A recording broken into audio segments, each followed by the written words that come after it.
Welcome to your ultimate pit stop, Piston Pundit. As the EU locks in a 15% tariff deal with the US, Canada, under Prime Minister Mark Carney, is taking a radically different route. No rushed compromises here. Instead, Canada is holding firm, prioritizing long-term national interests and the 2026 USMCA review. In this video, we unpack Canada's bold stand, Trump's mixed signals, and how provinces and trade partners are pivoting in real time. Buckle up, because what looks like delay might just be Canada's most strategic move yet.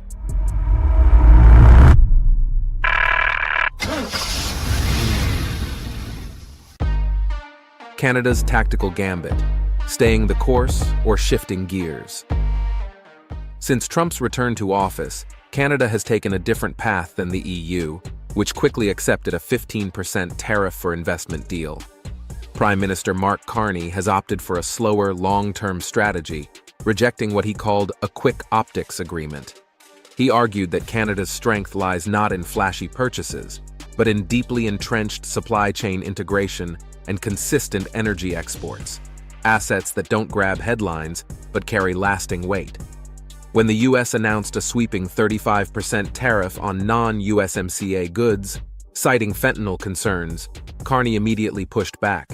He highlighted that Canada accounts for just 1% of fentanyl entering the US, and vowed to protect domestic jobs, expand trade relationships, and avoid hasty concessions that compromise sovereignty.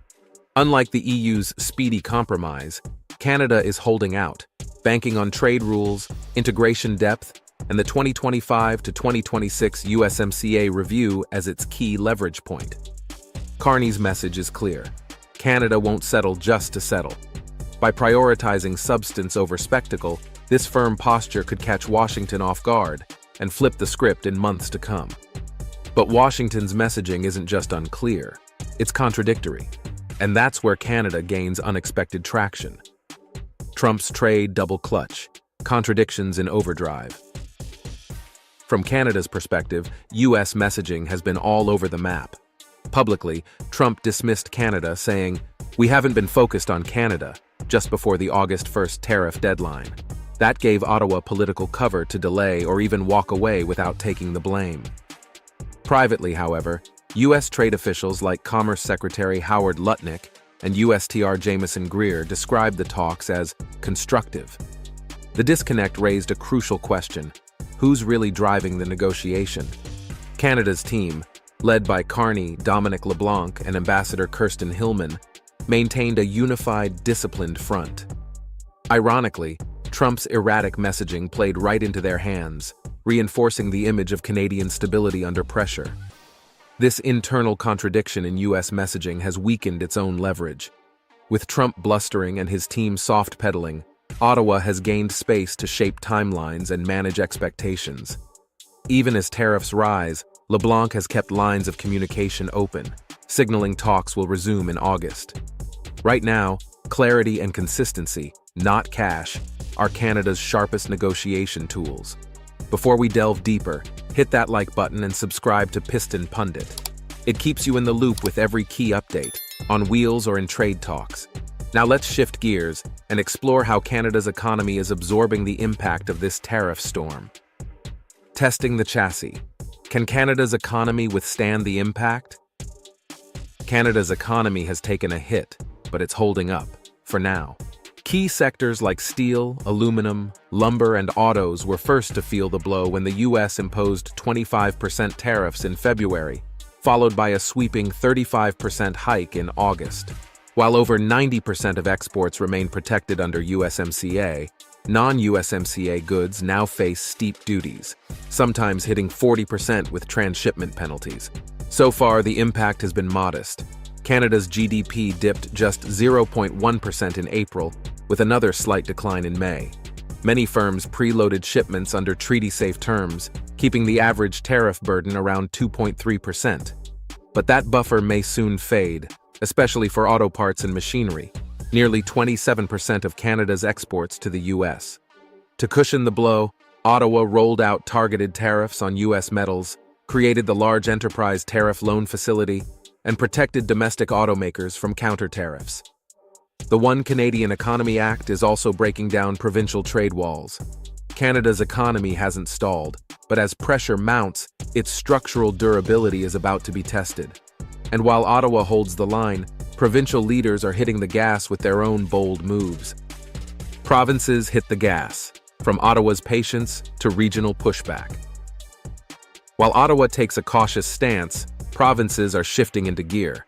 Ontario Premier Doug Ford has openly pushed for stronger trade ties with China, stating Canada should deal with whoever plays fair, a pointed jab at U.S. unpredictability.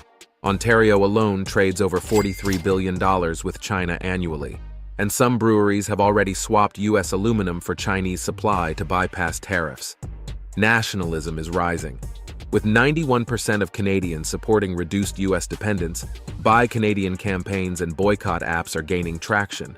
The movement isn't just symbolic, it's reshaping behavior. Provinces are acting fast. Ontario has banned U.S. liquor, Alberta is eyeing retaliatory tariffs, and Quebec is reassessing supplier contracts.